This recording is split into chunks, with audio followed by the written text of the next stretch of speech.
Have you ever ordered a decaf coffee and wondered what it actually is? At first glance, the idea sounds almost contradictory. Coffee is famous for caffeine.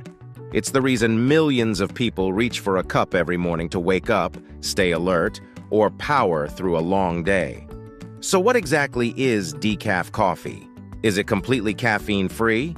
And how do manufacturers remove caffeine from coffee beans in the first place? Let's find out right here on History of Food.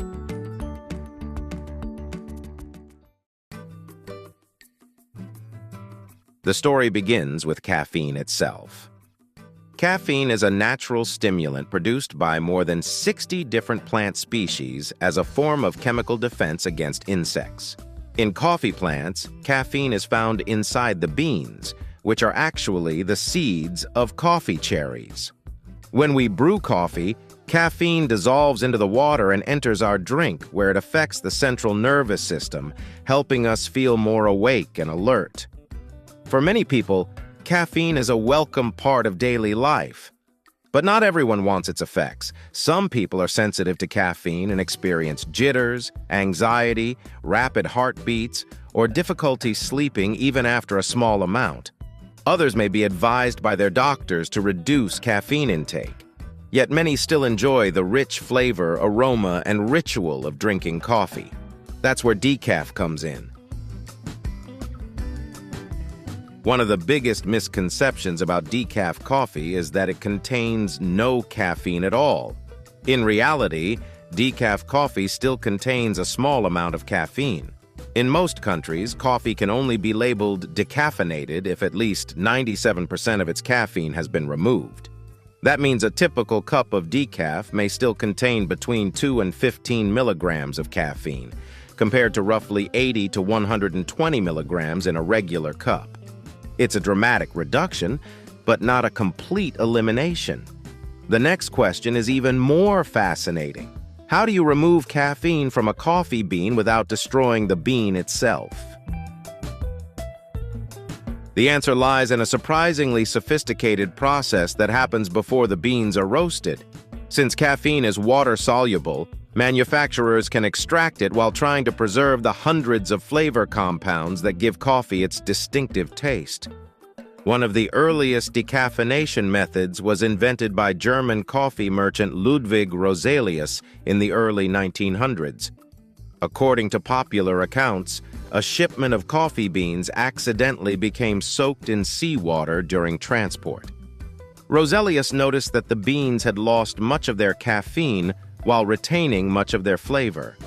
Inspired by this observation, he developed one of the first commercial decaffeination techniques. However, the solvents used in early methods would later be considered unsafe, leading to the development of newer and more refined processes.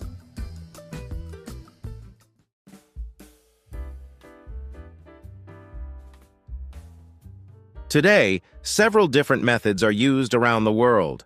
One common approach involves specialized solvents that selectively bind to caffeine molecules.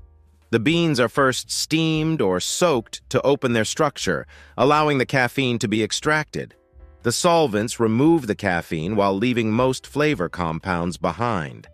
Despite occasional concerns, modern food safety regulations strictly control the solvents used, and only trace amounts, if any, remain in the final product.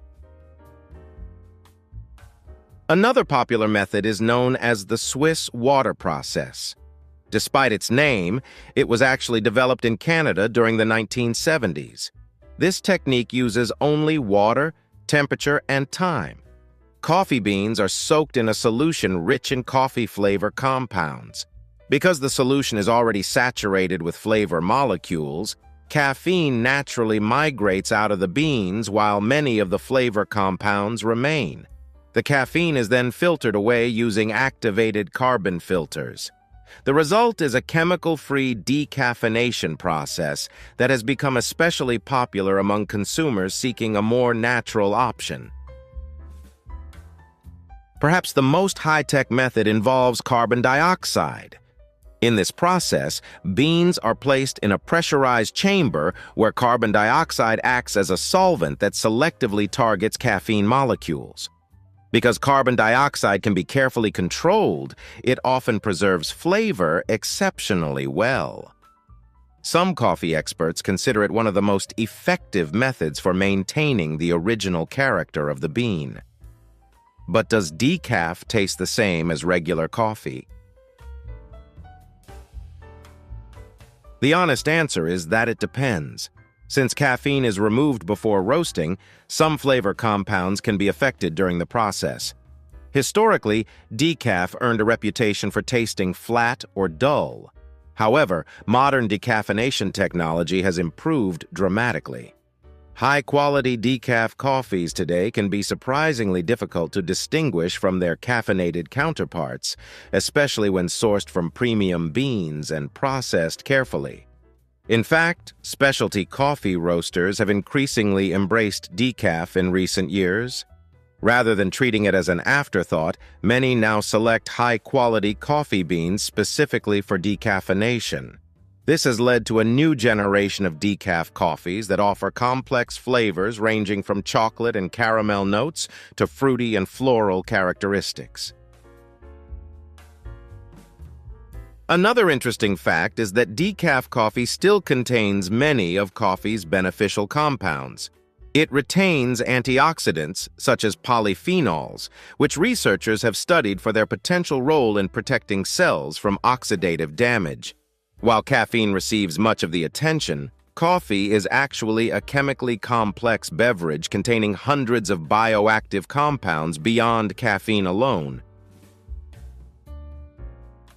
Perhaps the most remarkable thing about decaf coffee is that it represents a balance between science and tradition. Coffee has been enjoyed for centuries as one of the world's most beloved beverages. Yet modern technology has made it possible to selectively remove the very ingredient most people associate with it. What remains is a drink that allows millions of people to enjoy the aroma, flavor, and comfort of coffee while greatly reducing their caffeine intake. So the next time someone orders a decaf latte, cappuccino, or black coffee, remember that there's much more happening behind that cup than most people realize. Decaf coffee isn't simply coffee without caffeine. It's the result of over a century of scientific innovation, careful processing, and a surprisingly complex effort to preserve one of the world's favorite drinks while changing one of its most famous ingredients. If you have suggestions for our next video, feel free to share them in the comments below. Thank you for watching.